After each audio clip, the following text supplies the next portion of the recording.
Hello friends, welcome to online engineering. यहाँ पे हम डिस्कस कर रहे हैं आपका एसएससी जेईई का पीवाईक्यू सॉल्यूशन, जिसमें हम बात कर रहे हैं आपके डिजाइन ऑफ स्टील स्ट्रक्चर्स की। डिजाइन ऑफ स्टील स्ट्रक्चर्स में हम कवर कर रहे हैं आपका डिजाइन ऑफ कंप्रेशन मेंबर, जिसके अब तक हमने टोटली 3 पार्ट्स कवर कर लिए हैं। आज हम बात करेंगे इसके लास्ट पार्ट की, यानी कि जितने भी रिमेनिंग क्वेश्चंस आपके रह गए थे उसको मैं पार्ट 4 में कवर करने की कोशिश करूंगा। तो आइए बात करते हैं आज के इस सेशन के अपने पहले क्वेश्चंस की।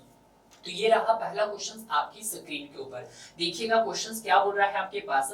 क्वेश्चन बोल रहा है कि if flexural rigidity of column whose length is L, कि आपके पास एक कॉलम दे दिया गया है जिसकी लेंथ L दे दी गई है and in the loaded and is free, जिसका लोडेड एंड कैसा है सर आपके पास फ्री है, और इज EI, और EI क्या है सर उसकी फ्लेक्सुरल रिजिडिटी दे दी गई है। The critical load will be, तो आपको क्या निकालना है क्रिटिकल लोड। तो जब हम बात करते हैं आपके, चाहे बकलिंग लोड की बात कर लो चाहे आप क्रिटिकल लोड बोल दो, ठीक है। तो मैं यहाँ पे किसकी बात कर रहे हैं हम यहाँ पर, बकलिंग लोड या फिर क्रिटिकल लोड, बकलिंग लोड या फिर आपके पास क्रिटिकल लोड की,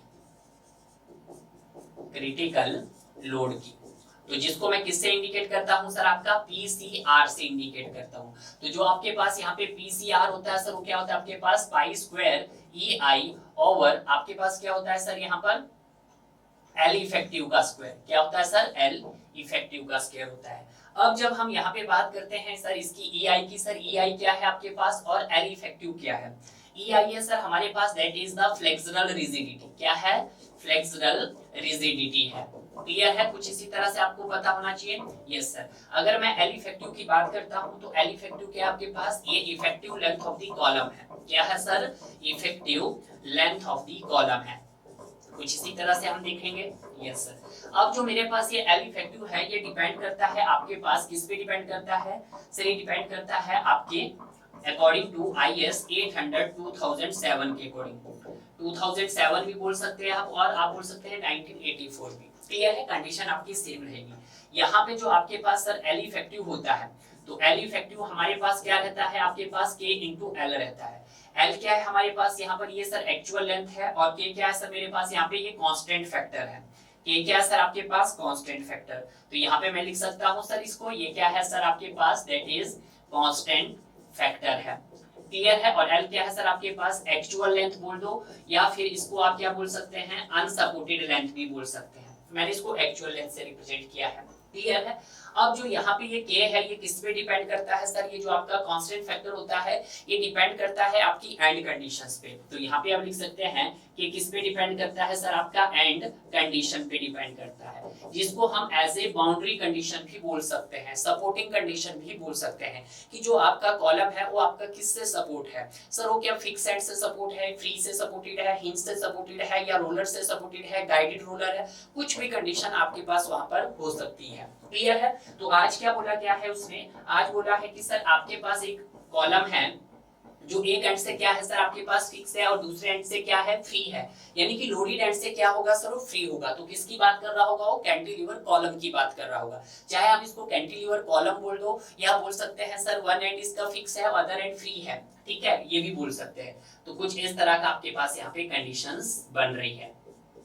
ठीक है, तो मैंने आपको पहले भी बताया था कि जब भी आपका ये कॉलम लोडेड होगा तो इसमें क्या होगा कि जहां पर आपका फिक्स एंड है उसके कुछ ही डिस्टेंस तक उसकी फिक्सिडिटी रहेगी कांस्टेंट, बट उसके बाद क्या आएगा सर, उसके अंदर इलास्टिक डिफॉर्मेशन का रूप फॉर्म होगा। तो हम लिख सकते हैं सर कि कुछ ही डिस्टेंस तक तो क्या रहेगा सर आपके पास, वो कांस्टेंट रहेगा इलास्टिक डिफॉर्मेशन कर्व, और उसके बाद कुछ इस तरह से फॉर्म्ड होगा। क्लियर है। अब जब इस तरह से फॉर्म्ड होगा तो यहाँ पर हमें क्या मिल जाएगी आपके पास, L इफेक्टिव की वैल्यू मिल जाएगी। इसकी वैल्यू मिल जाएगी सर आपके पास L इफेक्टिव की।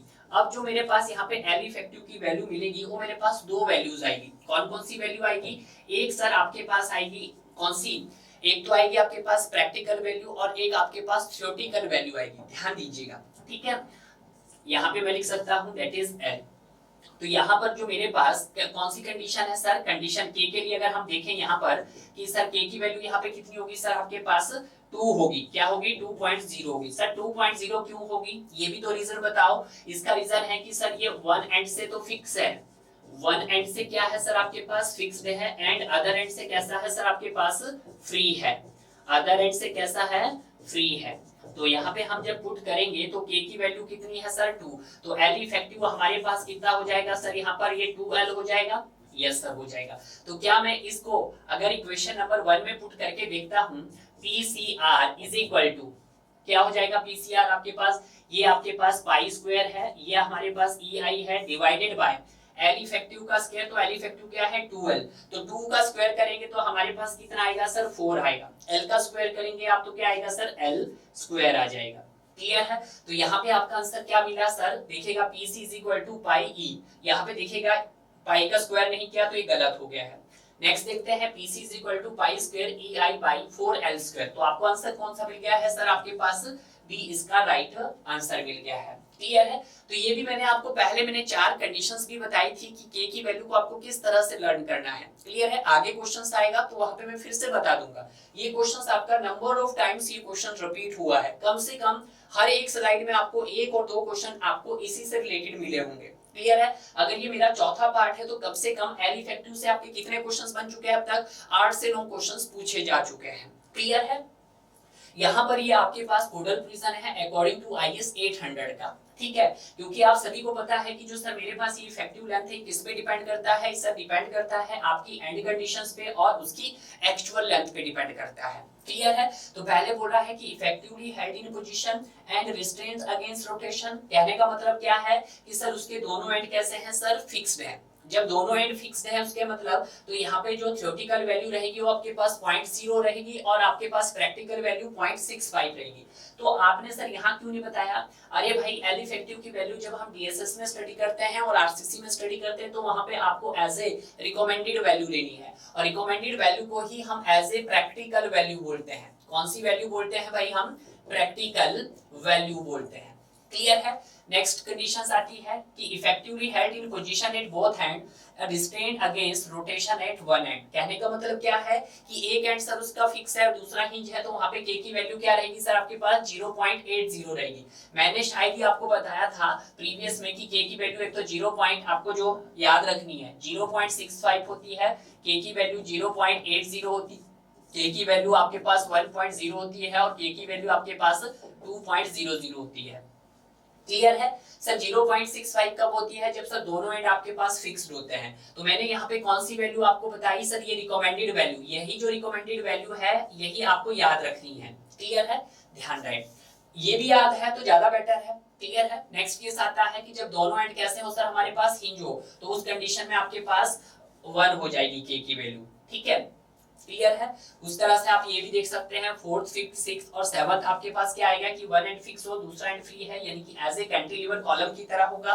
ठीक है, तो उस कंडीशंस में क्या होगा सर, आपकी एक्चुअल वैल्यू भी यानी कि हम कह सकते हैं उसकी थ्योरेटिकल वैल्यू भी और आपके पास प्रैक्टिकल वैल्यू भी क्या रहेगी, सेम रहेगी। क्लियर है, कब, जब सर आपके पास एक एंड फिक्स हो दूसरा एंड फ्री हो। क्लियर है, ये भी सेम है यहाँ पर अगर ये केस देख सकते हो आप 6, तो ये भी सेम है वैल्यू आपके पास। उसी तरह से अगर हम यहाँ पे देखते हैं कि जब दोनों एंड हिंज होते हैं तो उसकी एक्चुअल वैल्यू और उसकी प्रैक्टिकल वैल्यू दोनों क्या रहती है, यहाँ पर सेम रहती है। क्लियर है, तो कोई डाउट नहीं रहना चाहिए इस क्वेश्चंस के रिगार्डिंग आपका।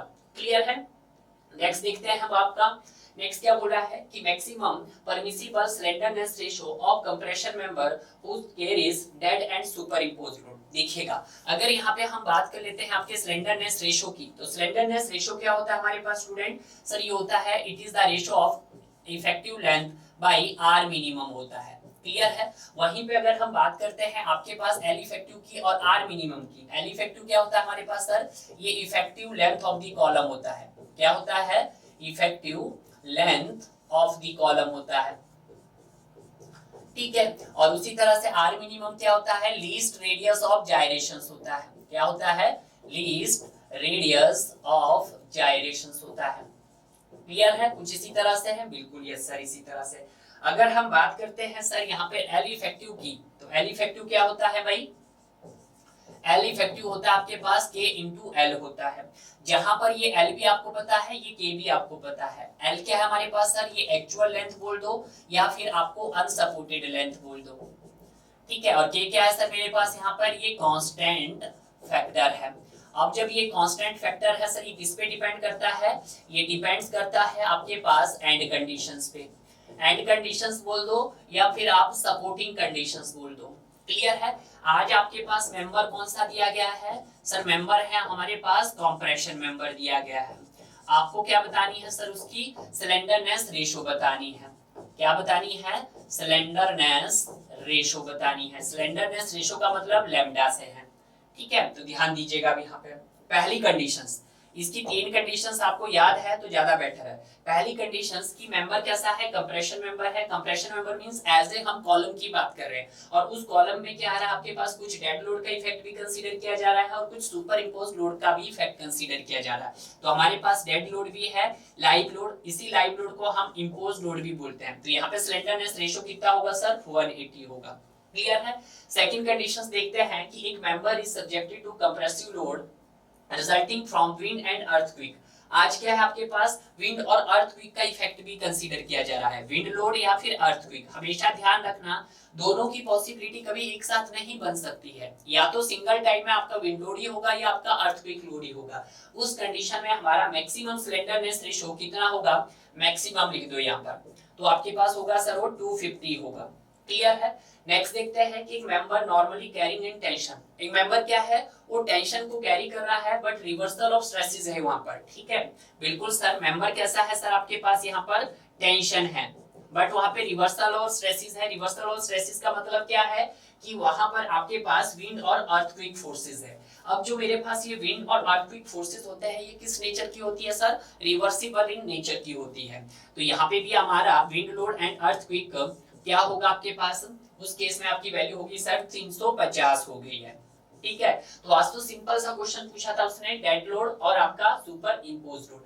डेड लोड को आप क्या बोल सकते हैं? Self feet of the load बोल सकते हैं, और सुपर इंपोज लोड को आप क्या बोल सकते हैं? लाइव लोड बोल सकते हैं। क्लियर है। तो यहाँ पे क्या पूछा था सर उसने? First condition. तो आपका आंसर क्या हो गया यहाँ पर? 180 हो गया है। C is the right answer.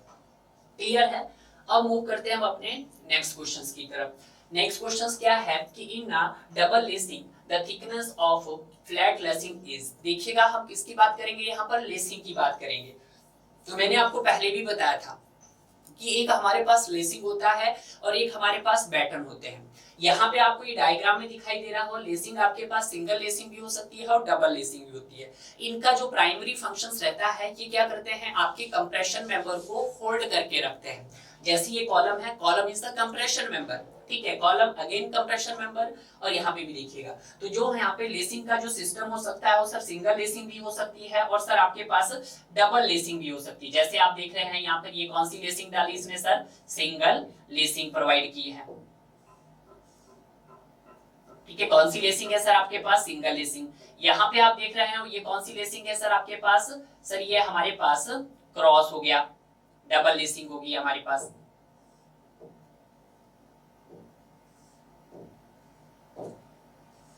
ठीक है, कुछ इस तरह से आप दिखा सकते हैं डायग्राम में। ये मैंने डायग्राम इसीलिए दिखाए हैं ताकि आपको क्लियर हो जाए कंसेप्ट भाई।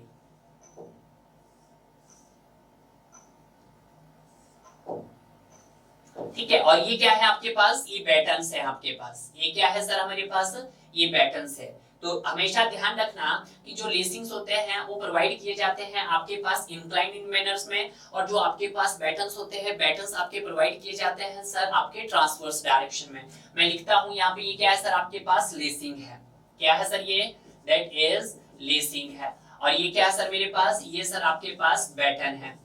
क्या कर रहे हैं? ये आपके कॉलम को होल्ड करके रख रहे हैं, ठीक है।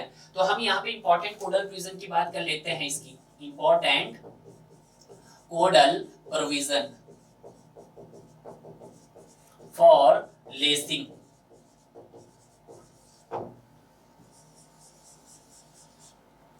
ठीक है, तो सबसे पहले देखिएगा यहाँ पर आपके पास ये सिंगल लेसिंग है और डबल लेसिंग है। सबसे पहले हम इसकी स्लेंडरनेस रेशियो की बात कर लेते हैं। किसकी बात कर लेते हैं? Slenderness ratio.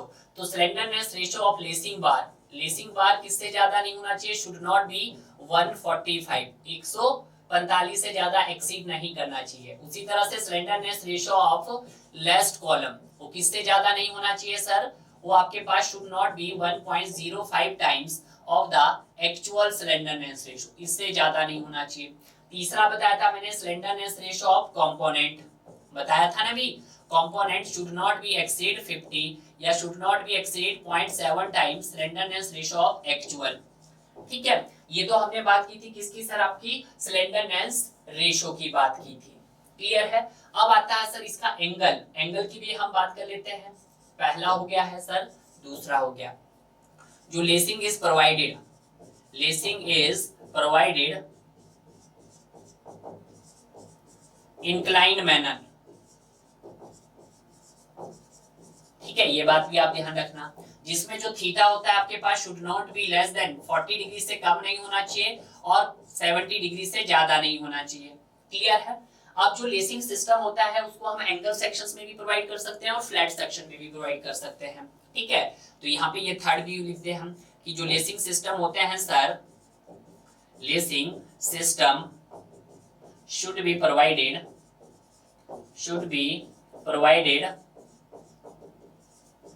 उसको हम एज ए एंगल सेक्शंस में भी प्रोवाइड करते हैं, ठीक है, और उसको सर हम एज ए कहां भी प्रोवाइड कर सकते हैं, आप फ्लैट सेक्शंस में भी प्रोवाइड कर सकते हैं, ठीक है, बिल्कुल सही। अब हम देखते हैं सर इसकी किसकी बात कर लेते हैं, थिकनेस ऑफ लेसिंग की बात कर लेते हैं। फोर्थ देख लेते हैं सर हम, that is thickness of lacing की बात कर लेते हैं। जब हम थिकनेस ऑफ लेसिंग की बात कर लेते हैं, लेसिंग सिस्टम लिख देता हूं भाई, ठीक है। तो यहाँ पे जो मेरे पास सर टी मिनिमम होना चाहिए, should not be less then L effective by 40, इससे कम नहीं होना चाहिए, और T minimum should not be less then L effective by 60, इससे कम नहीं होना चाहिए। ये कब है सर, एल बाई 40 और एल बाई 60 कब है, ये देखिएगा। तो ये है सर जब आपका सिंगल लेसिंग सिस्टम हो, कब हो सर, जब सिंगल लेसिंग हो। ये कब होगा सर, जब आपके पास डबल लेसिंग हो, क्लियर है, यस सर। अब हम बात कर लेते हैं आपके पास विड्थ ऑफ द लेसिंग के बारे में, विड्थ ऑफ लेसिंग के बारे में। तो विड्थ ऑफ लेसिंग क्या होता है आपके पास, 3 times nominal dia of rivet होता है। क्या होता है sir, 3 times nominal dia of rivet होता है। हमेशा याद रखना जो भी आपके पास यहाँ मिनिमम विड्थ आएगी वो आपका नियर अबाउट 5 का मल्टीपल होना चाहिए। जैसे फॉर एग्जांपल अगर आपको 18 mm का उसने क्या दे दिया, नॉमिनल डाया ऑफ रिवेट दे दिया, तो 18 थ्रीजा कितने होते हैं आपके पास 54, तो 54 को आप नियर अबाउट करेंगे क्या, 55 करेंगे, क्योंकि 54 is not a multiple of 5, ठीक है। आपको उसको 5 के मल्टीपल में ले जाना है, तो आपका आंसर क्या हो जाएगा सर, 55 हो जाएगा, क्लियर है। तो इस तरह से देखिएगा यहाँ पे क्या बोला है कि double lacing the thickness of flat lacing is, क्या होगा thickness, t is the less than 1/40 length between inner and rivet, t is less than 150, देखिएगा ये होगा आपके पास 160, तो यहाँ पे राइट आंसर क्या होगा आपके पास sir, c is the right answer हो गया है, क्लियर है। तो ये आपको ध्यान रखना है। नेक्स्ट देखते हैं नेक्स्ट क्वेश्चंस की तरफ। नेक्स्ट क्वेश्चन क्या बोला है कि column footing is provided. Footing क्यों प्रोवाइड करते हैं हम कॉलम में, मैंने आपको पहले भी बताया था कि आपका जो लोड आएगा स्लैब से किसके ऊपर ट्रांसफर होगा, बीम के ऊपर, बीम से किसके ऊपर ट्रांसफर होगा, आपके कॉलम के ऊपर, कॉलम से कहां पे ट्रांसफर होगा सर, आपकी फुटिंग के ऊपर ट्रांसफर होगा। अब जो फुटिंग है वो क्या करेंगे, लोड को इक्वली डिस्ट्रीब्यूट करेगा आपका, ठीक है, ये बात आपको ध्यान रखना है। तो पहले क्या बोल रहा है कि column footing is provided to spread the column load over a large, बिल्कुल, क्योंकि वो क्या करता है, आपकी कॉलम लोड को डिस्ट्रीब्यूट करता है। जैसे हम बना लेते हैं कि मान लेते हैं आपके पास ये कॉलम है, ठीक है, और इसका ये मान लेते हैं आपका बेस स्लैब है,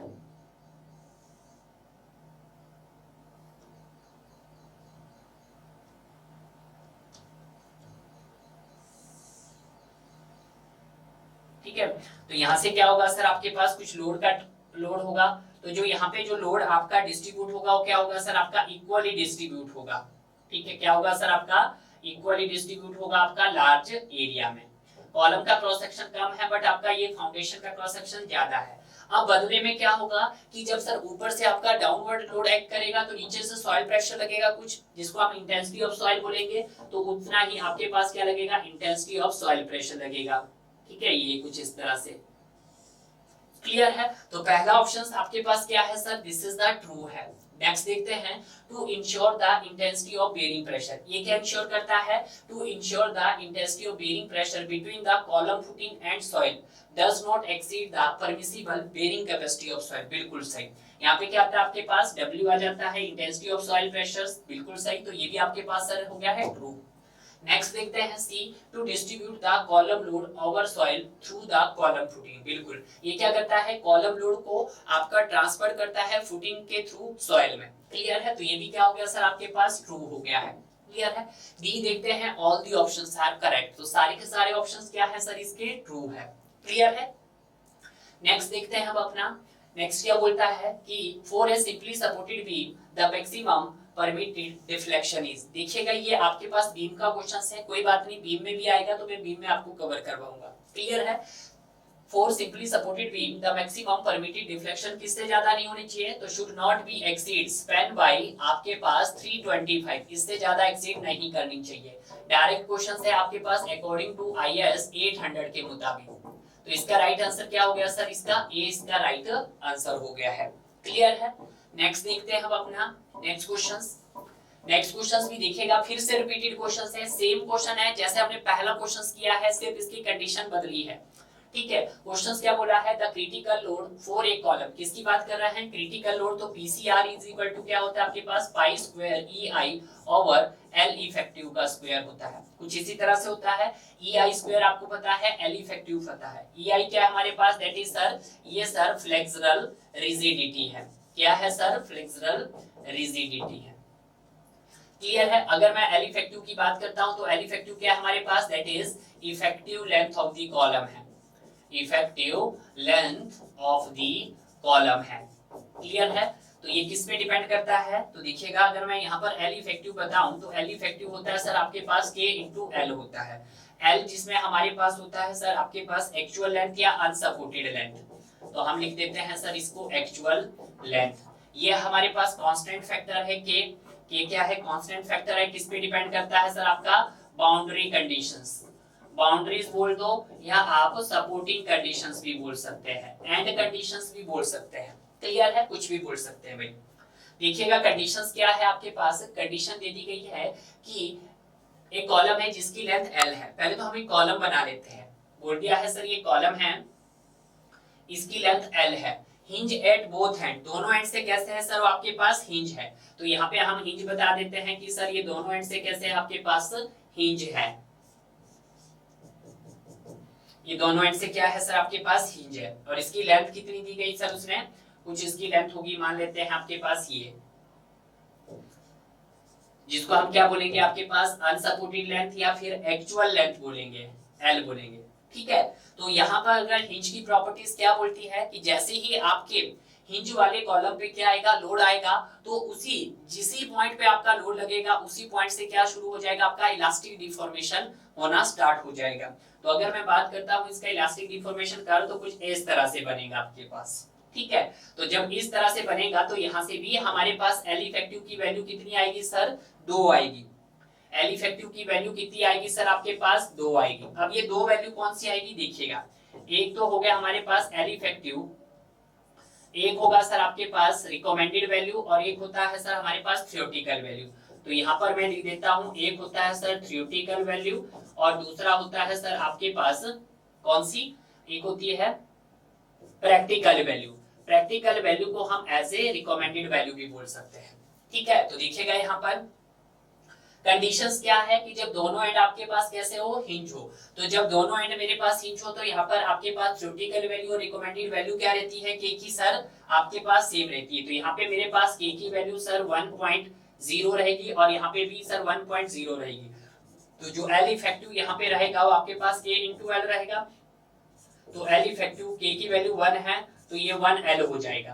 क्लियर है। इसी को अब हम इक्वेशन नंबर 1 में पुट करते हैं तो यहाँ से बन जाएगा that is PCR is equal to, क्या बन जाएगा आपके पास, pi square EI over L effective का स्क्वायर। एल इफेक्टिव की जगह क्या आपके पास एल है। ठीक है। तो यहाँ पर एल का स्क्वायर हो गया है। क्लियर है। तो देखिएगा कौन सा ऑप्शन हुआ आपके पास, पहले ऑप्शन की अगर हम बात करते हैं पाई, ये तो हो ही नहीं सकता है, ये भी नहीं हो सकता आपके पास। ठीक है। नेक्स्ट बोला है पाई square EI by L square. Yes sir. तो आपका राइट ऑप्शन क्या हो गया सर, यहाँ पर B is the right option हो गया है। क्लियर है। ये कितना इंपॉर्टेंट है ये तो आप जान ही चुके होंगे कि कितने क्वेश्चंस पूछे गए हैं, हर एक साल यहाँ से क्वेश्चंस पूछा गया है डियर। क्लियर है। नेक्स्ट देखते हैं, नेक्स्ट क्या बोल रहा है कि for determinations of allowable stresses in axial compression Indian standard institution has been adopted. तो कहां से अडॉप्ट किया गया था अलाउबल कंप्रेसिव स्ट्रेस? आपका अडॉप्ट किया गया था सर रैंकाइन्स फार्मूले से। और जो आपका डिजाइन शियर स्ट्रेस था यानी कि डिजाइन अलाउबल स्ट्रेस था वो कहां से किया गया था? वो पैरी रॉबर्टसन से अडॉप्ट किया गया था। क्लियर है? आज किसकी बात कर रहा है वो सर? अलाउबल स्ट्रेस की बात कर रहा है यानी कि सिग्मा एसी की बात कर रहा है। तो यहाँ पे हम जानते हैं कि जो सेफ कंप्रेसिव स्ट्रेंथ जो होता है आपके पास ऑफ कॉलम यहाँ कंप्रेशन मेंबर, वो क्या होता है देखिएगा, वो होता है सर मेरे पास that is PC is equal to sigma AC into AE। ठीक है, अगर मैं बात करता हूं यहाँ पर इस AE की और सिग्मा AC की, तो सिग्मा AC क्या है सर मेरे पास यहाँ पर? That is allowable compressive stress है। क्या है सर? अलाउबल कंप्रेसिव स्ट्रेस है। अगर मैं बात करता हूं AE की, तो वैसे तो इसको कोड ने आपके पास इफेक्टिव एरिया बोला है। क्या बोला है? इफेक्टिव क्रॉस सेक्शनल एरिया बोला है। ये आपका राउंड ऑफ किसके हो सकता है? ग्रॉस एरिया भी आप इसको बोल सकते हैं। क्लियर है? उसी तरह से जो अलाउबल कंप्रेसिव स्ट्रेस है ये अकॉर्डिंग है आपके पास IS इंडियन स्टैंडर्ड 800 के मुताबिक। तो यहाँ पे जो सिग्मा AC हो जाएगा आपके पास 0.6 FY इंटू FCC बाई क्या था आपके पास? ये था FY की पावर आपके पास n प्लस FCC की पावर आपके पास n। अब n की वैल्यू आप क्या रख सकते हैं यहाँ पर? 1.2 से 1.4, तो मोस्टली बुकों में 1.4 दिया है, तो आप भी क्या रख सकते हैं? 1.4 रख सकते हैं और बाई 1/n लिख सकते हैं। Fy क्या है सर हमारे पास? यील्ड स्ट्रेस ऑफ स्टील है। तो FCC क्या है सर आपके पास? FCC है elastic critical stresses, elastic critical stress है। क्या है सर? ये इलास्टिक क्रिटिकल स्ट्रेस है। जो क्या होता है आपके पास सर? FCC जो यहां से हो जाएगा सर हमारे पास pi square E by lambda square. ठीक है, लैम्डा स्क्वायर हो जाएगा। अब लैम्डा क्या है हमारे पास? स्लेंडरनेस रेशो है। तो यहां से मुझे एक मिल जाता है कि जो हमारे पास सिग्मा AC होता है वो डायरेक्टली प्रोपोर्शनल टू FCC के होता है and inversely proportional to slenderness ratio के होता है, स्लेंडरनेस रेशो का स्क्वायर। क्लियर है? ये बात आपको ध्यान रखना है। क्लियर है? तो यहाँ पर अगर हम देखें कि आपका स्ट्रेंथ वर्सेस लैम्डा के बीच में आपका एक ग्राफ भी बनता है, बट उतना आपको नहीं देखना है। ठीक है, अगर आपको ज्यादा क्वेश्चंस कवर करने हैं तो आप मेरे इंजीनियरिंग सिविल सर्विसेज का भी PYQ आप ले सकते हैं। वहां पे मैंने सारे इंजीनियरिंग सिविल सर्विसेज के 30 ईयर के जितने भी क्वेश्चन है वो भी सारे क्वेश्चंस हमने विद कांसेप्ट वाइज कवर किए हैं डियर। क्लियर है? तो आप वहां से देख सकते हैं अगर आपको इससे ज्यादा करना है। ठीक है, तो किस पे बेस्ड है सर? ये आपका ये रैंकाइन्स फार्मूले पे बेस्ड है। ठीक है, ये है सर आपका एज पर रैंकाइन्स फार्मूले पे।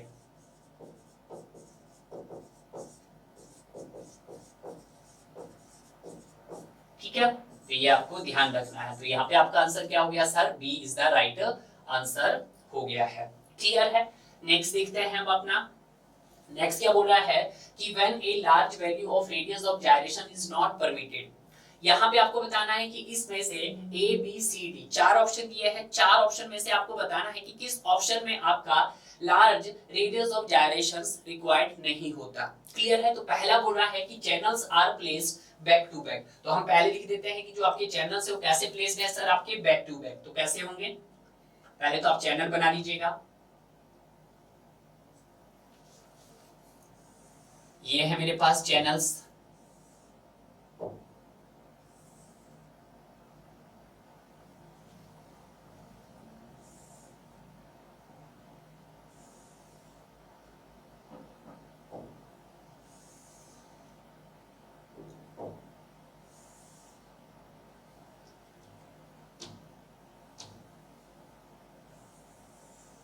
इसका एक्स एक्सिस होगा और ये इसका वाई एक्सिस होगा। पहला बोला है कि channel are placed back to back. जहां पे भी आपके चैनल जो प्लेस्ड होंगे बैक टू बैक, हमेशा वहां पे याद रखना कि जो आपके पास रेडियस ऑफ जायरेशंस होगा वो क्या होगा? स्मॉल होगा। ठीक है, क्या होगा? रेडियस ऑफ जायरेशन स्मॉल होगा। तो यहाँ पे लिख देते हैं ये कि आपके पास channels are placed back to back, channel are placed back to back. यहाँ पे क्या है आपके चैनल्स प्लेस्ड है बैक टू बैक, या फिर मैं क्या बोल सकता हूँ इसको मैं बोल सकता हूँ कि फ्लैंज केप्ट आउटवर्ड, कि जो इसका फ्लैंज है वो कहाँ पे केप्ट कर रहा है, आउटवर्ड। तो फ्लैंज आर केप्ट आउटवर्ड। तो उस कंडीशंस में क्या होगा सर आपके पास स्मॉल रेडियस ऑफ जायरेशंस होगा। क्या होगा सर आपका स्मॉल रेडियस ऑफ जायरेशंस होगा। ठीक है, पहला केस आपको क्लियर हुआ? Yes sir. दूसरा केस में देखिएगा, एक और केस हो सकता है कि जब आपका फेस टू फेस हो, ठीक है, जिसको हम बोल सकते हैं इनवर्ड बोल सकते हैं, केप्ट इन इनवर्ड। अब देखते हैं सेकंड केस। सेकंड केस होगा कि जब आपके पास चैनल जो प्लेस्ड होंगे वो फेस टू फेस प्लेस होंगे। फेस टू फेस कैसे होंगे देखिएगा, कुछ इस तरह से।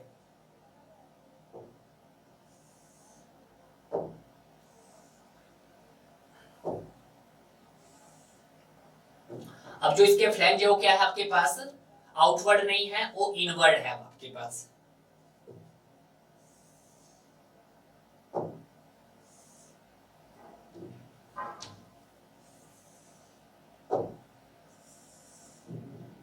ठीक है, कुछ ज्यादा ही होगा, कुछ इसको ऐसे कर लेते हैं।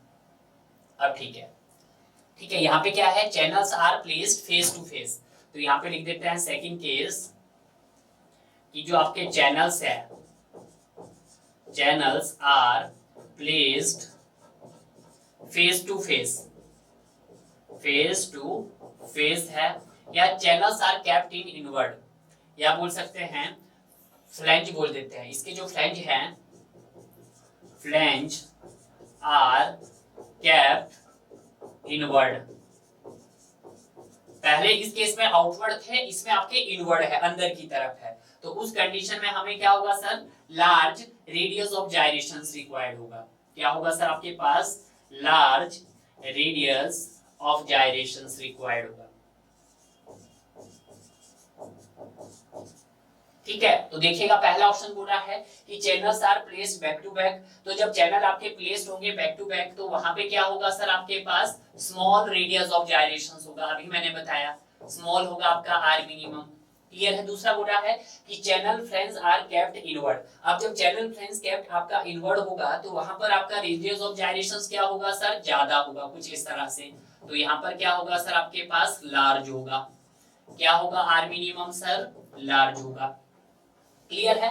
नेक्स्ट बोल रहा है कि channel flange are kept outward. Channel flange kept outward का मतलब क्या है कि वो बैक टू बैक प्लेस है, तो आपको यही कंडीशन है। तो यहाँ पे भी क्या होगा सर आपके पास, स्मॉल होगा। क्या होगा सर, स्मॉल होगा, स्मॉल आर मिनिमम होगा। डी आपका ऑप्शन हो नहीं सकता। तो उसने बोला है कि किसमें हमें large radius of gyrations required नहीं होगा। तो किसमें नहीं होगा सर आपका, सर हमें channel are placed back to back, वहां पे भी रिक्वायर्ड नहीं होगा, या इसी को हम बोल सकते हैं कि channel flange are kept outward. तो आपका ऑप्शन हो जाएगा सर यहाँ पर ए, और आपका C is the right answer, A and C. ठीक है, तो इस क्वेश्चंस को भी क्या किया गया था, चैलेंज किया गया था, क्योंकि अब आपको तो कोई एक ऑप्शन देना होता था। ठीक है, बट इसको सबके लिए क्या मार्क्स दिए गए हैं, कॉमन मार्क्स दिए गए थे। क्लियर है? तो हो सकता है अब अगर ये क्वेश्चंस आता है तो शायद ही अब आने वाले टाइम में आपको एक और ऑप्शन एक्स्ट्रा मिलेगा। इससे पहले आपको 4 ही ऑप्शन मिलते थे जब आप अपने वन डे एग्जाम को देते थे, आपका ए बी सी डी। अब आपको ई ऑप्शन भी देखने को मिल सकता है। इसके ऊपर अभी बात चल रही है कि ई ऑप्शन में क्या होगा। ई ऑप्शंस में आप वहां पे चैलेंज कर सकते हैं कि सर इसका आंसर ये भी हो सकता है। क्लियर है?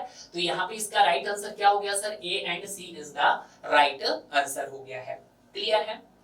नेक्स्ट देखते हैं। नेक्स्ट क्या बोल रहा है कि perforated cover plates are particular suitable for built up section consist of. देखिएगा कि एक आपके पास परफोरेटेड प्लेट आप कब यूज करोगे बिल्ट अप सेक्शन में, जब वो कंसिस्ट होगी आपके पास channel place back to back, या चैनल प्लेस 2b2 तो या 4 एंगल्स बॉक्स सेक्शन। तो मैंने आपको ये बताया भी था कि जब आपके क्या होगा, मान लेते हैं आपके पास एक परफोरेटेड प्लेट है। अब जब ये परफोरेटेड प्लेट कितने एंगल से कंसिस्ट हो सकती है सर, 4 एंगल से कंसिस्ट होगी। कितने एंगल से सर, 4 एंगल से। तो हमने यहाँ पे सर कुछ इसी तरह से आपके बताया था, 4 एंगल्स आप बना सकते हैं कुछ इस तरह से। ठीक है, एक एंगल हो गया ये बैक टू बैक आपके पास, ये दूसरा एंगल हो गया है। ये आपके पास तीसरा एंगल हो गया है सर, बिल्कुल सर, और ये आपके पास चौथा एंगल हो गया है। कितने एंगल हो गए हैं सर आपके पास? देखिएगा एक यहाँ पे अगर हम बात करते हैं कि एक वेब प्लेट है, ये क्या है सर आपके पास? वेब प्लेट है। वेब प्लेट में आपके पास कितने होल होने चाहिए सर? 2 होल होने चाहिए, ठीक है, होना चाहिए। और कितने आपके पास एंगल होना चाहिए? कितना आपके पास एंगल होना चाहिए? तो सर आपके पास 4 एंगल होने चाहिए, 4 एंगल होने चाहिए, और हर एक एंगल्स में 1 होल होना चाहिए, 1 होल फॉर ईच होना चाहिए। कुछ यही बताया था सर हमने? यस सर, यही बताया। तो देखिएगा यहाँ पर एक होल तो आपका इसका होगा, इस एंगल का होगा, एक होल इस एंगल का होगा, एक होल इस एंगल का होगा, एक होल इस एंगल का होगा। तो इस वेब प्लेट के कितने होंगे सर? एक यहाँ पे होगा और एक यहाँ पे होगा, 2 होंगे सर, ठीक है। तो ये आपके पास होगा। तो ये हम यहाँ पे कुछ इस तरह से बना देते हैं भाई इसके,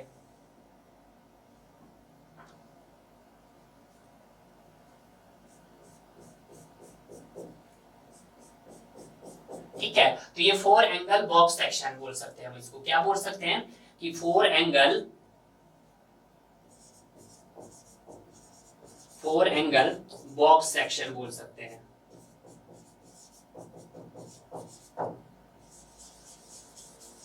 ठीक है, तो आपका राइट आंसर क्या हो गया सर? यहाँ पर सी इज द राइट आंसर हो गया है।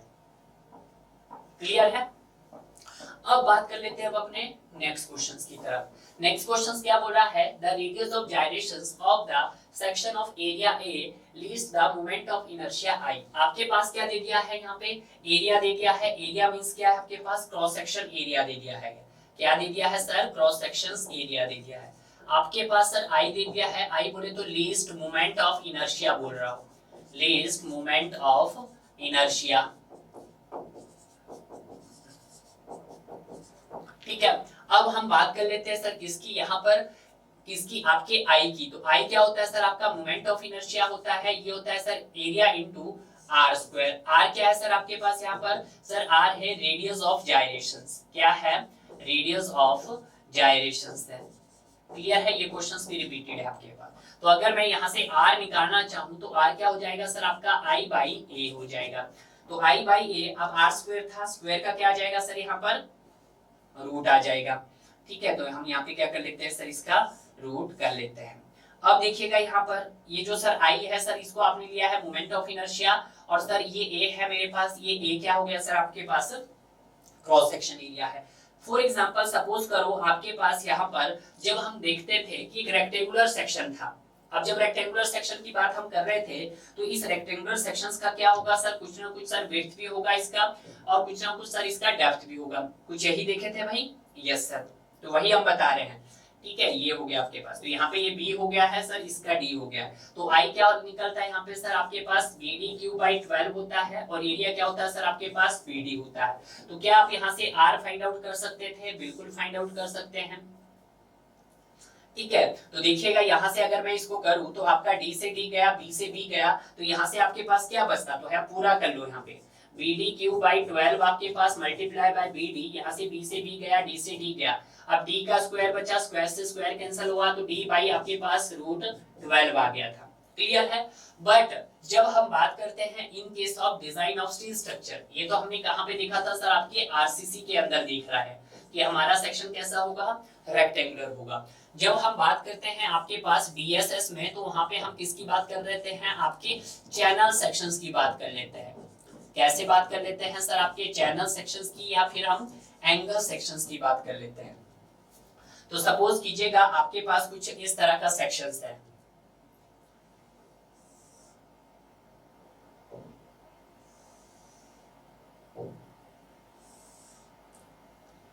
ठीक है। अब देखिएगा सपोज कीजिएगा कि इसकी कुछ ना कुछ यहाँ पे ये भी होगा इसका, ठीक है। इसकी सपोज करो यहाँ पे इसकी विड्थ होगी, कुछ थिकनेस भी होगी, ठीक है। चैनल सेक्शन को बनाने से मैं इतना ही बता देता हूँ कि चैनल सेक्शन होगा तो सर उसका कुछ ना कुछ क्या होगा? आपके पास विड्थ भी होगी और उसके थिकनेस भी होगी। तो उस कंडीशन में मेरे पास आर क्या हो जाएगा सर? आपके पास आई बाई ए हो जाएगा। तो आई को अब क्या बोलूंगा मैं? अब डायमेंशन है बी और टी, और यहाँ पे डायमेंशन है डी और बी। तो यहाँ पे हो जाएगा सर आपके पास BD क्यूब बाई 12 हो जाएगा, इनटू आपके पास BT हो जाएगा। कुछ यही हो जाएगा। आप इसको कैंसिल आउट कर सकते हैं, जो कैंसिल हो रहा है, T से T गया आपके पास, B से B गया। अब यहाँ पे आपके पास क्या बच जाएगा सर, ये बच जाएगा टी स्क्वायर बाई 12 बच जाएगा। ठीक है, स्क्वायर से ये स्क्वायर गया तो यहाँ पे क्या बच गया सर आपके पास रूट 12 बच गया है, टी बाई रूट 12 आ गया है। क्लियर है? तो इसके रिस्पेक्ट में भी आपके कभी कभी एग्जामिनर पूछ सकता है, डेप्थ के रिस्पेक्ट में भी हो सकता है, और जब हम बात करते हैं आपके चैनल सेक्शन की तो आपके थिकनेस के सराउंडिंग भी हो सकता है। क्लियर है? तो देखिएगा आई बाई ए, रेडियस ऑफ जायरेशंस क्या होता है सर आपके पास आई बाई ए, यानी कि सी इज द राइट आंसर हो गया है। आपसे क्या पूछा था, रेडियस ऑफ जायरेशंस ही आपको बताना था। क्लियर है? नेक्स्ट देखते हैं हम अपना नेक्स्ट क्वेश्चंस। नेक्स्ट क्वेश्चन क्या है कि एक steel column of built column is subjected to an axial force 1000 kilo newton. आपके पास क्या दे दिया है, एक स्टील कॉलम है और इसके ऊपर एक्सियल फोर्स दे दिया है। एक्सियल फोर्स बोलो या एक्सियल लोड बोल सकते हैं आप। कितना दे दिया है, 1000 किलो न्यूटन बोला है। The lacing system is design to transverse shear. तो जो लेसिंग सिस्टम है आपका, चाहे हम लेसिंग सिस्टम की बात कर लेते हैं, चाहे हम सर आपके किसकी बैटन सिस्टम की बात कर लेते हैं, बैटन सिस्टम की बात कर लेते हैं, ये दोनों किसके लिए डिजाइन किए जाते हैं सर आपके, ये डिजाइन किए जाते हैं सर ट्रांसवर्स शेयर के लिए डिजाइन किए जाते हैं। ये पता होना चाहिए। To design the transverse shear किसके लिए किए जाते हैं, ट्रांसवर्स शेयर्स के लिए, दैट इज वीटी के लिए। और वीटी कितना होता है सर यहाँ पर आपके पास 2.5% of axially loaded on column होता है, एक्सियली लोडेड ऑन कॉलम होता है। क्लियर है? एक्सियली लोडेड कॉलम आपके पास कितना दे दिया गया है सर आपके पास 1000 किलो न्यूटन। तो 2.5 का आप क्या कर दीजिएगा, 100 कर दीजिएगा, मल्टीप्लाई बाय आपके पास 1000 किलो न्यूटन दे दिया गया। ठीक है, तो देखिएगा जो कैंसिल आउट हो रहा है, यहाँ से ये कैंसिल हुआ, यहाँ से ये कैंसिल हुआ। 2.5 पॉइंट का फ्रैक्शन नीचे आया तो 10 बना, यहाँ 10 था, 10 से 10 कैंसिल, तो आपके पास आंसर कितना आ गया सर, 25 किलो न्यूटन आ गया है। क्लियर है? तो राइट ऑप्शन क्या हो गया सर आपके पास, 25 किलो न्यूटन हो गया है। C is the right answer हो गया है। क्लियर है? नेक्स्ट देखते हैं। नेक्स्ट क्या बोला है कि lacing are subjected to resist the transfer shear. कितना होता है, 2.5% of the axial force in member. Yes sir, तो आपका आंसर क्या हो गया सर, यहाँ पर ए हो गया है। देखिएगा आज तो आपसे लेसिंग पूछा गया और कभी कभी पैटर्न भी पूछता है, तो पैटर्न और लेसिंग दोनों किसके लिए डिजाइन किए जाते हैं, ट्रांसवर्स शेयर के लिए डिजाइन किए जाते हैं। और यहाँ पे जो ट्रांसवर्स शेयर होता है 2.5% ऑफ एक्सियली लोडेड कॉलम होता है। क्लियर है?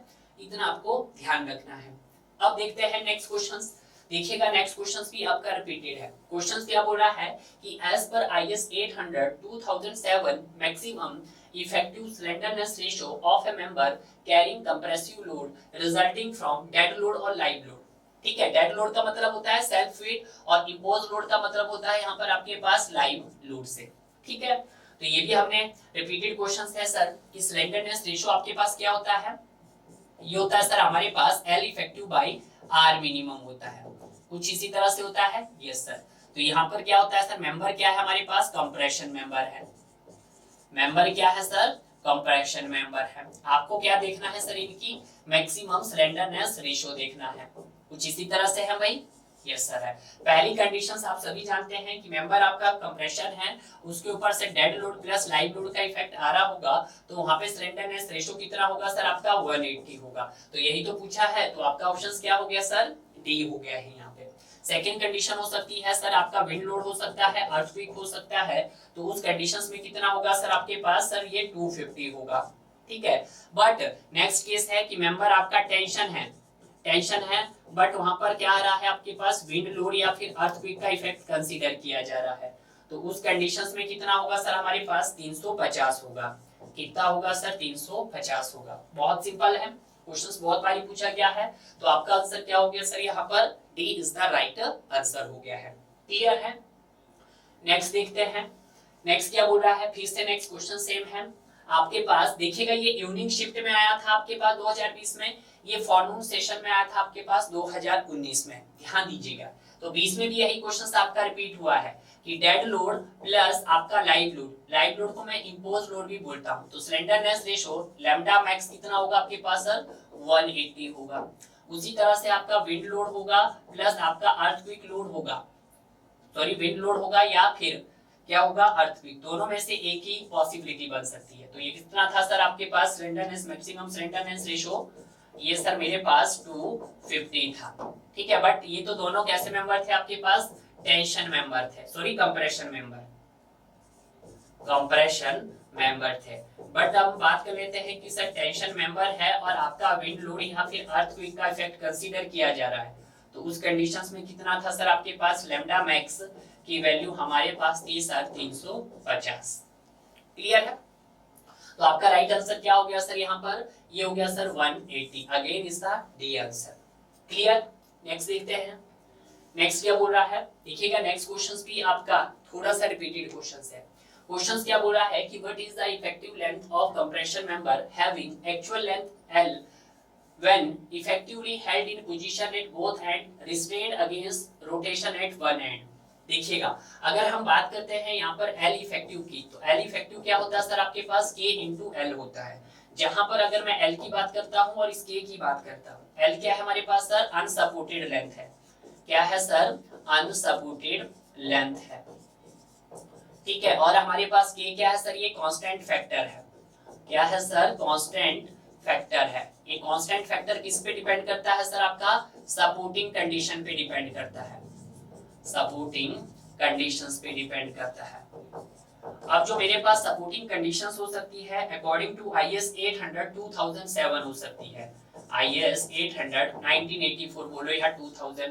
तो K की वैल्यू सर मेरे पास 0.65 हो सकती है, K की वैल्यू सर मेरे पास 0.80 हो सकती है, K की वैल्यू सर 1.0 हो सकती है, 1.00 हो सकती है, K की वैल्यू 2.00 हो सकती है। क्लियर है सर? ये अभी पता होना चाहिए कि कब ये होगी और कब ये होगी। ये तो मैंने आपको एक ट्रिक बताई थी कि ऐसे अगर आपको याद है तो ज्यादा बेटर है। ठीक है, क्वेश्चंस गलत नहीं होगा। पहला बोलेगा कब, जब सर हमारे पास क्या होगा, बोथ एंड फिक्स होगा।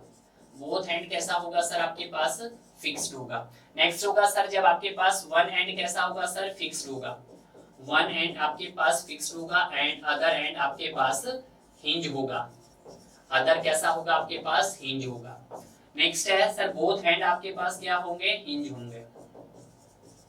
आपने एक चीज नोट करना है यहाँ पर कि जैसे जैसे आपके पास फिक्सिडिटी कम होती जा रही है वैसे वैसे हमारे पास K की वैल्यू क्या हो रही है, यहाँ पे बढ़ती जा रही है। जब दोनों एंड से फिक्स था तो K की वैल्यू 0.65, वहां से एक फिक्स हटाया तो 0.80 बढ़ गई, दोनों ही फिक्स हटा दिए तो 1 हो गई।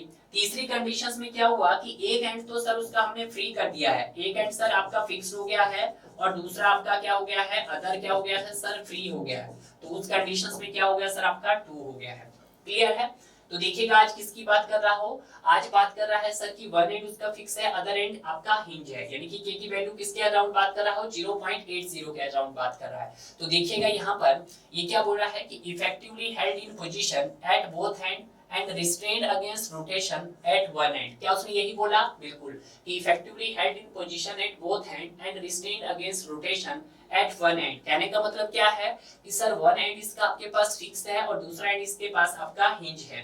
तो यहाँ पे हम बना सकते हैं कुछ इस तरह से, आपके पास है कि सर एक एंड तो सर इसका क्या हो गया है, फिक्स हो गया है, और दूसरा एंड सर इसका क्या हो गया सर मेरे पास, हिंज हो गया है।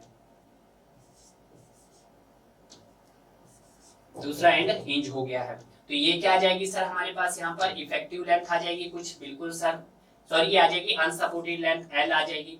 तो देखिएगा ये आपका वन एंड फिक्स है, तो कुछ डिस्टेंस तक तो आपकी फिक्सिडिटी क्या रहेगी सर, कांस्टेंट रहेगी। कुछ डिस्टेंस तक तो फिक्सिडिटी कांस्टेंट रहेगी, उसके बाद कुछ इलास्टिक डिफॉर्मेशन कर्व बनना शुरू हो जाएगा। अब यहाँ पे जो मेरे पास L इफेक्टिव की जो वैल्यू आएगी वो दो वैल्यू मिलेगी मेरे पास। क्या मिलेगी मुझे सर, L इफेक्टिव की दो वैल्यू मिलेगी। अब दो वैल्यू कौन कौन सी मिलेगी, एक सर रिकमेंडेड वैल्यू मिलेगी और एक आपके पास थ्योरेटिकल वैल्यू मिलेगी। देखिएगा पहले हम बात कर लेते हैं थ्योरेटिकल वैल्यू कितनी है सर आपके पास, 0.70 है। तो यहाँ पे हो गया है 0.70 L है, ठीक है। और दूसरी क्या है सर, 0.80 L है, तो 0.80 L है। क्लियर है? तो यहाँ पे आपको क्या बताना था सर, इफेक्टिव लेंथ बताना है। तो देखिएगा कौन सा केस आएगा सर, आपका सेकंड केस आएगा, वन एंड फिक्स है, अदर एंड हिंज है। तो आपके पास यहाँ पर जो L इफेक्टिव हो जाएगा सर, K की वैल्यू कितनी आई सर यहाँ पर, 0.80 L आ जाएगी। ठीक है, तो यहाँ पे राइट आंसर क्या होगा सर, 1 भी नहीं होगा, 1.5 तो होगा ही नहीं किसी केस में, 0.65 भी नहीं होगा, आपके पास 0.80 L होगा। तो उसमें कौन सी वैल्यू की बात कर रहा है वो, यहाँ पर आपके प्रैक्टिकल वैल्यू, प्रैक्टिकल वैल्यू तो आपके पास रिकमेंडेड वैल्यू, ये जो रिकमेंडेड वैल्यू होती है इसका हम या तो डीएसएस में यूज करते हैं या आपका आरसीसी में, बट जब आपकी जो थ्योरेटिकल वैल्यू होता है इसका हम सॉम में एनालिसिस करते हैं। क्लियर है? Yes sir. अब यहाँ पे बात कर लेते हैं अपने नेक्स्ट क्वेश्चंस की। नेक्स्ट क्वेश्चंस क्या बोल रहा है कि which of the following is true, आपको बताना है कि इसमें से ट्रू क्या है। ये सेक्शन से रिलेटेड है कि जब भी हम यहाँ पे बीम में क्या करते हैं, डिफरेंट डिफरेंट टाइप के सेक्शन की स्टडी करते हैं, जहाँ पे आपका क्या हो सकता है, प्लास्टिक सेक्शन हो सकता है, सेमी प्लास्टिक सेक्शन हो सकता है, कंपैक्ट सेक्शन हो सकता है, कुछ डिफरेंट डिफरेंट टाइप के आपके पास सेक्शन हो सकते हैं। इन सेक्शन की स्टडी हम ऐसे आपके बीम के अंदर भी करते हैं। तो देखिएगा क्या बोल रहा है कि एक कंपैक्ट और plastic section can only be used as in compression member. नहीं, ऐसा जरूरी नहीं है कि इन्हीं को ही हम यूज करते हैं, इनके अलावा और भी यूज कर सकते हैं। तो ये क्या हो गया आपके पास सर, फॉल्स, ऐसा जरूरी नहीं है कि इन्हीं को यूज कर सकते हैं। नेक्स्ट बोल रहा है कि cylinder section shall not be used in compression member. बिल्कुल, कि जो सिलेंडरनेस रेशो है उनका यूज हम कभी नहीं करते। क्यों नहीं करते हैं? क्योंकि सिलेंडर मेंबर्स में किसमें फेल हो सकता है आपके पास, सिलेंडर मेंबर्स जो आपका फेल हो सकता है, फेल्स ड्यू टू बकलिंग, वो आपका बकलिंग में फेल हो सकता है। ठीक है, और हम नहीं चाहते कि हमारा जो मेंबर हो बकलिंग में फेल हो। अगर हम बात करते हैं सी ऑप्शन की, एक section better than plastic section can only be used in compression member. देखिएगा भाई, कंप्रेशन मेंबर में आप कोई भी सेक्शन यूज कर सकते हैं, तो ये भी आपका उतना ट्रू नहीं है। ठीक है, इसको भी हम फॉल्स बोलेंगे। नेक्स्ट बोल रहा है semi compact section can only be used as compressive member. देखिएगा आप यहाँ पे सारे सेक्शन यूज कर सकते हैं, उसने बोला है सिर्फ यही करो, नहीं, वहां पे आप कंपैक्ट सेक्शन कर सकते हो, सेमी कंपैक्ट कर सकते हो, आप कोई भी सेक्शन वहां पर इजीली यूज कर सकते हैं। बट सिलेंडर सेक्शन आप कभी भी वहां पे यूज नहीं कर सकते, क्योंकि सिलेंडर में आपका मेंबर फेल होने के चांसेस ज्यादा रहते हैं। क्लियर है? तो आपका राइट आंसर क्या हो गया सर, यहाँ पर B is the right answer हो गया है। क्लियर है? नेक्स्ट देखते हैं। नेक्स्ट वेरी इंपॉर्टेंट है, keeping here parameters unhinged for a compression member in steel which buckling class section carries a maximum axial compression stress comparatively। यहाँ पे buckling class के बारे में बोला जा रहा है। तो मैंने आपको पियर रॉबर्टसन इक्वेशंस के बारे में बताया था, और मैंने बताया था कि आपके पास एक तो रैंकाइन्स फॉर्मूला होता है, पियर रॉबर्टसन इक्वेशंस होता है। पियर रॉबर्टसन इक्वेशन से आप design shear strength, design compressive strength calculate करते हैं, और रैंकाइन्स फॉर्मूले से आप अलाउबल कंप्रेसिव स्ट्रेस डिफाइन कर सकते थे। क्लियर है? तो वहां पे आपके पास मैंने एक टेबल बताया था, वहां पे नहीं बताया था बट यहाँ पे बता देता हूँ। सबसे पहले यहाँ पे आएगी आपके पास बकलिंग की क्लासेस। तो बकलिंग की क्लास मैंने आपको बताई थी कि कौन कौन सी बकलिंग की क्लास हो सकती है। सर आपके पास ए क्लास हो सकती है, बी क्लास हो सकती है, सी क्लास हो सकती है, और आपके पास डी क्लास हो सकती है। ये होती है बकलिंग की क्लासेस। अगर हम बात करते हैं इनके इम्परफेक्शंस की, इनके इम्परफेक्शंस की बात कर लेते हैं, और उनके अल्फा की वैल्यू की बात कर लेते हैं। तो मैंने पहले बताया था कि सबसे ज्यादा वैल्यू कितनी, कम वैल्यू कितनी होती है, 0.21 आपकी एक क्लास ए बकलिंग की होती है, और सबसे ज्यादा आपकी क्लास डी की होती है, दैट इज 0.76 होती है। ठीक है, अगर हम बात करते हैं 0.21, तो इसको मैं क्या बोल सकता हूँ, लीस्ट इम्परफेक्शन बोल सकता हूँ। तो ये हो जाएगा मेरे पास लीस्ट। और जो आपके पास 0.76 है, ये क्या मेरे पास मैक्सिमम इम्परफेक्शंस, तो इसको मैं मैक्सिमम नाम दे सकता हूँ। क्लियर है? बट जब हम बी की बात करते हैं, तो यहाँ पे भी आपके पास वैल्यू थी 0.34 थी, और यहाँ पर 0.49 थी, कुछ इसी तरह से थी।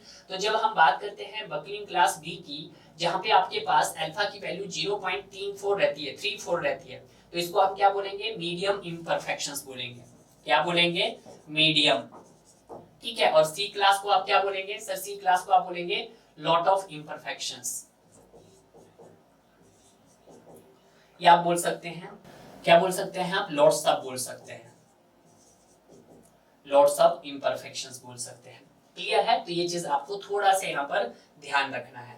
तो आज तो यही पूछा गया है आपसे कि मैक्सिमम वैल्यू क्या होती है और आपके पास मिनिमम वैल्यू क्या होती है। तो मैक्सिमम वैल्यू पूछा ना उसने, मैक्सिमम एक्सियल कंपैरिजन किसका होता है, सबसे ज्यादा मैक्सिमम वैल्यू होती है आपके पास सर डी की, क्लास डी। तो यहाँ पे आपका ऑप्शन क्या हो जाएगा सर, दैट इज सी, इसका राइट आंसर हो गया। एक और कॉलम आप बना सकते हैं इसका, एक और कॉलम किसका, कि अगर हम बात करते हैं आपके बकलिंग क्लास ए की, तो इसका यूज आप मोस्टली कहाँ करते हैं, हॉट रोड स्टील सेक्शन में करते हैं। अगर हम इसके एग्जांपल देख लेते हैं, क्या देख लेते हैं हम सर, इसके एग्जांपल।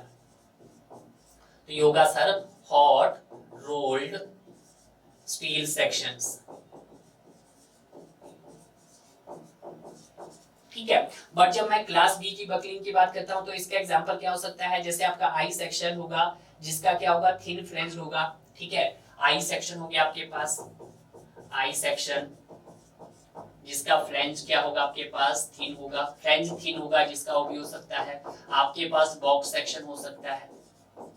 ठीक है, ये एग्जांपल आप याद रख सकते हैं। अगर मैं बकलिंग क्लास सी की बात करता हूं तो सी में क्या आ गया आपके पास, चैनल हो गया, एंगल हो गया, टी सेक्शन हो गया।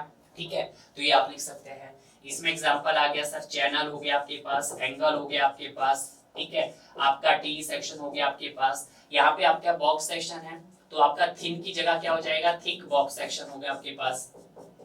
ठीक है, एक्सेट्रा और भी हो सकते हैं, ईसीटी एक्सेट्रा लिख दो आप साथ में।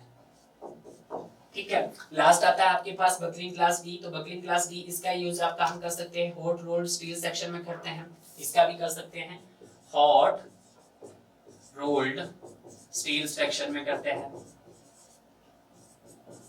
सिर्फ फर्क इतना है कि ये क्या होंगे आपके पास सर, ये थिन होंगे और ये आपके पास क्या होंगे सर, ये थिक होंगे एक्सेट्रा। ठीक है, अब हम मूव कर लेते हैं हम अपने नेक्स्ट क्वेश्चंस की तरफ। नेक्स्ट क्वेश्चन क्या बोल रहा है कि what is the criteria to decide the clear distance between two channels, कि वो कौन सा क्राइटेरिया है जहां पर हम दो चैनल के बीच के डिस्टेंस का क्राइटेरिया फाइंड आउट कर सकते हैं। तो सिंपल सा मतलब है, आपको क्या निकालना है, यहाँ पर स्लेंडरनेस रेशियो फाइंड आउट करना है। तो देखिए सॉरी, आपको दो चैनल दिए हैं, सॉरी, तो दो चैनल कुछ इस तरह से होंगे आपके पास, यस सर, इसी तरह होंगे, बैक टू बैक प्लेस होंगे। और जब ये बैक टू बैक प्लेस होंगे तो ऑब्वियसली बात है, इनका जो मोमेंट ऑफ इनर्शिया होगा एक्स एक्सिस के लॉन्ग और वाई एक्सिस के लॉन्ग, वो क्या होगा सर, सेम होगा। क्या होगा भाई, आपका सेम होगा। ये आपका एक्स एक्सिस है, ये सर आपका वाई एक्सिस है। ठीक है, कुछ इसी तरह से हमने बात की है, यस सर। तो इसको आप बना भी सकते हैं,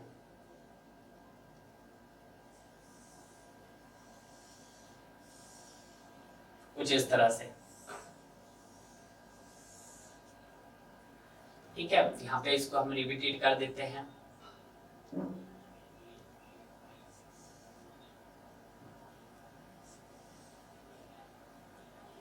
ठीक है, दिस डिस्टेंस आपको पता है, इस डिस्टेंस को हम क्या बोलते हैं, सी वाई वाई बोलते हैं। और इस डिस्टेंस को क्या बोलेंगे सर आपका, थोड़ा सा इसको भाई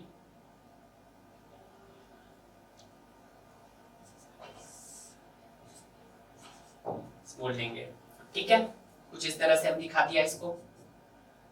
तो यहाँ पे ऑप्शंस क्या बोल रहा है, ऑप्शंस बोल रहा है कि the moment of inertia about minor axis should be 5 times the moment of inertia. देखिएगा, जब भी हम बात करते हैं आपके चैनल सेक्शन की, वो भी दो चैनल सेक्शन, तो चैनल सेक्शंस में जो आपका मोमेंट ऑफ इनर्शिया रहता है वो आपका एक्स एक्सिस और वाई एक्सिस के लोगों को क्या रहता है सर, सेम रहता है। ठीक है, तो पहला कंसेप्ट तो आपको याद रखना है कि जो आपके पास मोमेंट ऑफ इनर्शिया होगा आपके पास एक्स एक्सिस किसके इक्वल होगा, moment of inertia Y axis के इक्वल होगा।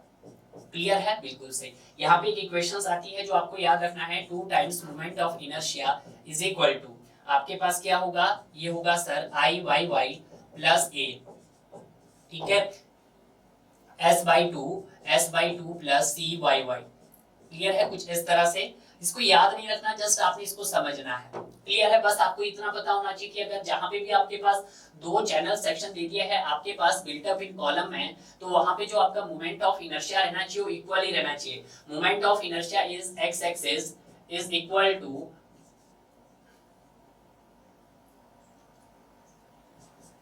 Y axis.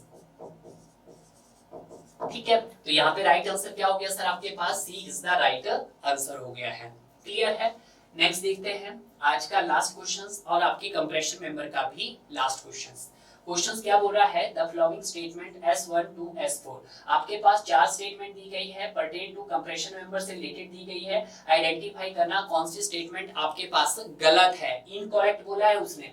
क्वेश्चंस बोल रहा है effective length depends on the boundary condition, बिल्कुल सही। हमने क्या देखा था सर, स्लेंडरनेस रेशियो देखा था। पहले तो हमने एल इफेक्टिव देखा, तो एल इफेक्टिव क्या होता है सर, K into L होता है। क्लियर है, तो L है एक्चुअल लेंथ, K है आपके पास कांस्टेंट फैक्टर। तो L क्या है सर मेरे पास, एक्चुअल लेंथ। ठीक है, और के क्या है सर मेरे पास यहाँ पर कांस्टेंट फैक्टर है। अब जो मेरे पास ये कांस्टेंट फैक्टर होता है किस पे डिपेंड करता है, आपका ये बाउंड्री कंडीशंस पे डिपेंड करता है। किसका सर, बाउंड्री कंडीशंस पे डिपेंड करता है। बाउंड्री कंडीशन बोल दो या फिर आप एंड कंडीशंस भी बोल सकते हैं, जहां पर आप सभी जानते हैं कि सर के की वैल्यू सर 0.65 हो सकती है, के की वैल्यू सर 0.80 हो सकती है, के की वैल्यू सर 0. आपके पास क्या हो सकती है 1.0 हो सकती है, 1.0 हो सकती है, और के की वैल्यू आपके पास 2 हो सकती है। तो एल इफेक्टिव किस पे डिपेंड कर रहा है, आपका बाउंड्री कंडीशंस पे एंड एक्चुअल लेंथ। तो बोला है effective length depends on the boundary condition of the member eight and. बिल्कुल सर, ये क्या है सर मेरे पास ट्रू है। नेक्स्ट बोलता है the elastic critical stress in compression decrease with decrease in slenderness ratio. तो ये तो आपके पास स्टेटमेंट बस S1 हो गया है। अब मैं S2 देखता हूं। S2 किसके रिस्पेक्ट में बात किया है, इलास्टिक क्रिटिकल स्ट्रेस, यानी कि उसने FCC की बात कर रहा है, इलास्टिक क्रिटिकल स्ट्रेस। तो इलास्टिक क्रिटिकल स्ट्रेस को हम क्या बोलते हैं सर, आपका FCC बोलते हैं। तो FCC क्या था आपके पास सर, ये था हमारे पास pi square E by lambda square, कुछ यही था। यस सर, अगर मैं यहाँ पे लैम्डा की बात करता हूँ तो लैम्डा क्या मेरे पास, दैट इज स्लेंडरनेस रेशो है। क्या है सर, स्लेंडरनेस रेशो है। क्लियर है। अगर मेरा स्लेंडरनेस रेशो क्या होगा, अगर स्लेंडरनेस रेशो आपका जितना कम होगा उतना ज्यादा आपका क्या होगा सर, FCC होगा, यानी कि इलास्टिक क्रिटिकल स्ट्रेस क्या होगा, उतना ज्यादा होगा। यानी कि रिलेशन क्या है, इनवर्सली। उसने क्या बोला है, elastic critical stress in compression decrease with decrease नहीं। अगर आपका इलास्टिक क्रिटिकल स्ट्रेस डिक्रीज हुआ तो स्लेंडरनेस रेशो क्या होगा सर, हमारे पास इंक्रीज होगा। कहने का मतलब ये है इसका।